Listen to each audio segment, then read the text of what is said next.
What if being broken was beautiful? What if it was nothing more than just an invitation to break open, break free, and to put yourself back together in a way that led to more wholeness? Hello, I'm Lauren Polly, international best-selling author, multi-award-winning author of The Other Side of Bipolar, transformational speaker and executive life coach. I love to share my story to impact others and to really open this possibility that what may be your perception of broken, wrong, and bad about you actually is where your brilliance lies, if you're brave enough to look at it differently. I still remember being 17 and carted off to a psychiatric specialist and reading a report that he wrote about me. I was sitting at the kitchen table, surrounded by my mom and my dad, reading over this report because I was at the age finally, after being diagnosed at 14, where I was old enough to actually have firsthand information and not have anyone else filter it for me. As I was reading the report, everything was kind of clicking. I understood generally what he was saying until I got to one phrase. This somewhat brittle 17-year-old has high risk still. And I read that sentence over and over and over again until finally I just looked at my mom and said, I don't understand what he means by brittle. I think in my mind I might have had a definition, but it was more about a china teapot, not necessarily a way you would use to describe a fellow human being. And I remember the look in my mom's eye. She got very serious and kind of that look of, I don't know if I should go here, but I'm going to anyway.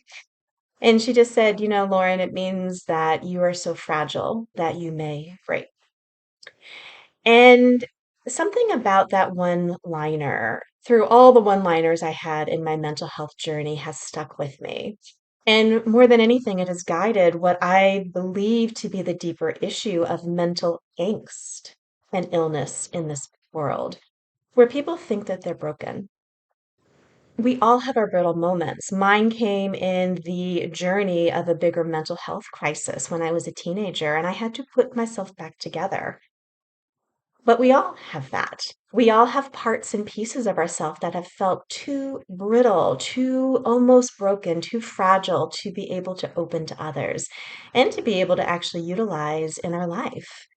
And it's fascinating watching my journey and then working with so many people as I have. Most of us put ourselves back together through the eyes of others.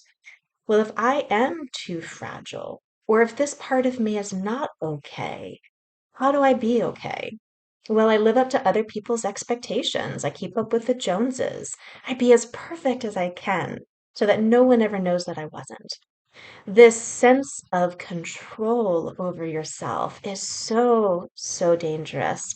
It cuts us off from who we are, and we leave really beautiful parts of ourselves by the wayside.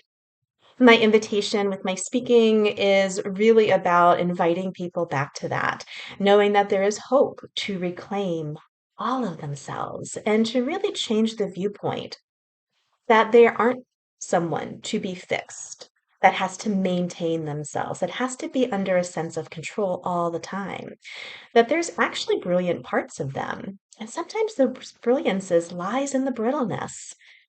It's about how you package it, how you can be authentically you and put this foot forward you need to be a contributing member of society. How you can be highly creative in your job and not have to give up your outward success. I'm a medical speech language pathologist. I've run the department at a medical center for the last 6 years. I have an international best-selling book and a huge speaking business. These are things that I've been able to cultivate when I was told as a 14-year-old that I never would. Stay away from stress. You won't be able to handle it. And never, ever, ever push yourself too hard. I have been a living example of butting up against that, but working my way through. And that is the invitation I'd love to invite you and your audience to as well. There's hope for all of us. And with 22% of the population now struggling with some sort of mental health issue, now is the time for this conversation. And I think the angle that I take is just what your audience needs. I look forward to chatting with you soon.